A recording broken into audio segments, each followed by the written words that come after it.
ಬಡತನಕ್ಕೆ ಉಂಬುವ ಚಿಂತೆ, ಉಣಲಾದರೆ ಉಡುವ ಚಿಂತೆ, ಉಡಲಾದರೆ ಇಡುವ ಚಿಂತೆ, ಇಡಲಾದರೆ ಹೆಂಡಿರ ಚಿಂತೆ, ಹೆಂಡಿರಾದರೆ ಮಕ್ಕಳ ಚಿಂತೆ, ಮಕ್ಕಳಾದರೆ ಬದುಕಿನ ಚಿಂತೆ, ಬದುಕಾದರೆ ಕೇಡಿನ ಚಿಂತೆ, ಕೇಡಾದರೆ ಮರಣದ ಚಿಂತೆ.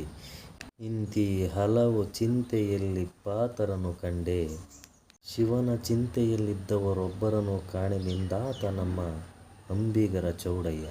ಈ ವಚನ ಅಂಬಿಗರ ಚೌಡಯ್ಯ ಅವ್ರದ್ದು.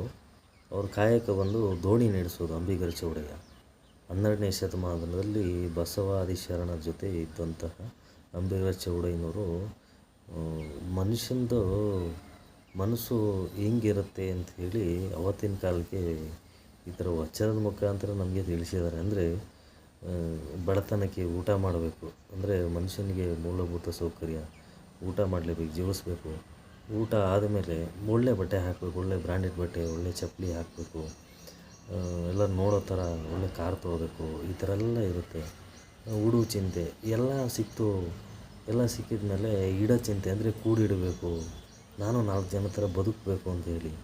ಸೊ ಅದಾಯಿತು, ಉಂಡಿದ್ದಾಯಿತು, ಹುಟ್ಟಿದ್ದಾಯಿತು, ಮತ್ತು ಇಟ್ಟಿದ್ದಾಯಿತು. ಇದಾದಮೇಲೆ ಹಿಂಡಿರೋ ಚಿಂತೆ ಅಂದರೆ ಮದುವೆ ಆಗಬೇಕು, ಹೆಂಡ್ತಿ ಬೇಕು, ಹೆಂಡ್ತಿನೂ ಸಿಕ್ಕಿದ್ದಾಯಿತು, ಮತ್ತು ಮಕ್ಕಳು ಬೇಕು, ಅದು ಸಹಜ. ಹೆಂಡ್ತಿ ಆದಮೇಲೆ ಮಕ್ಕಳಾಯಿತು, ಮತ್ತು ಬದುಕು, ಮಕ್ಕಳು ಓದಿಸ್ಬೇಕು, ಬರೆಸ್ಬೇಕು, ತಿನ್ನಿಸ್ಬೇಕು, ಉಣಿಸ್ಬೇಕು, ಕೊಡಿಸ್ಬೇಕು, ಈ ಚಿಂತೆ.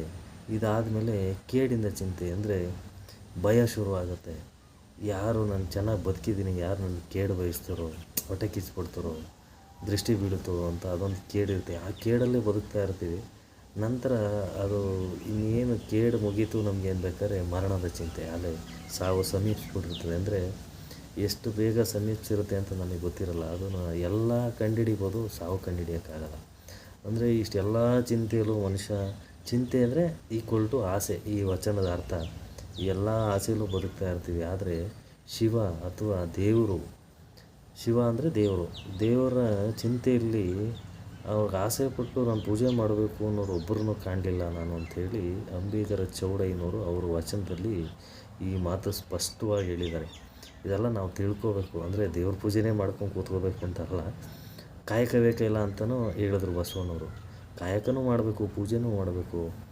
ಇದು ಇದರ ಅರ್ಥ, ಈ ವಚನದ ಅರ್ಥ. ಧನ್ಯವಾದಗಳು.